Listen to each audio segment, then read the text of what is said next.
came out that Brandon Brown is actually being considered to be interviewing for the GM job for the Jacksonville Jaguars. And that's going to be interesting because there's not a lot of spots available at this point, guys. But there's also not a lot of candidates available. It's the very end of this. And Liam Coen, obviously, is the guy they hired to be their head coach. He's the former offensive coordinator for the Tampa Bay Buccaneers, but he just 1 year at Tampa. Was the coordinator for Kentucky the year before that. Got a lot of credit for the way the offense was this year. I have mixed feelings in that part, but that's a topic for the day.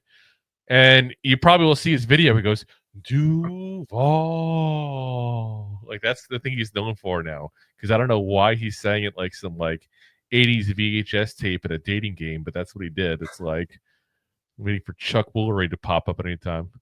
But, they made that move because they got rid of their prior GM. So they interviewed Coen. He didn't want anything to do with that job because they already had a GM in place that he just did not want anything to do with. They fired the GM. They hired Coen, so now they have a GM position available. But now whoever they get has to be willing to work with Coen. That's the problem. You don't hire a coach without a GM usually. They did things a little backwards, which I know is crazy. Jacksonville is typically known as, the pinnacle of greatness in the NFL, but so fantastic. Now you got to figure out that. And Brandon Brown is being interviewed. Listen, he's the guy who gets a lot of rounds of interviews. It's not his first rodeo. He was obviously up for the Raiders job as well, and I think had 2 interviews there, if I remember correctly, as well. So he's going to be gone soon, guys, and I hope it's not this year because I'd like him to be an option for us whenever we fire Joe Shane, because I think that's going to come at the end of this year, if not sooner. But we'll have to see what happens there overall. And in the end, listen, whatever's the best for him is what I'm going to root for, because he's given us years, of work with the Giants there. He's been a guy that I think has been, like I said, the last 2-3 years now been talked about as a potential GM somewhere else. So, it's not his fault. He's got to wait around for the Giants job to open up. It's the Giants' fault. They should have fired Shane already.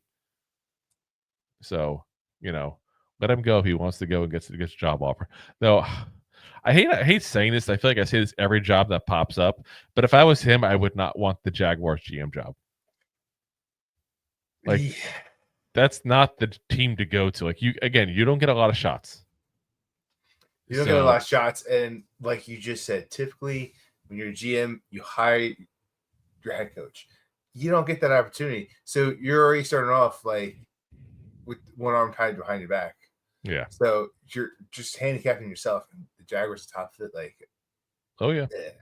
Yeah. Like I said, it's just I wouldn't take it, but I understand there are only 32 jobs that you can take. So sometimes you take the job you can get, not the job you want. Sometimes, yeah. Sometimes what happens. So if you like that clip, then you will love the full episodes too. Find us on your favorite podcast app and look for us on all your favorite social media platforms. Thanks so much.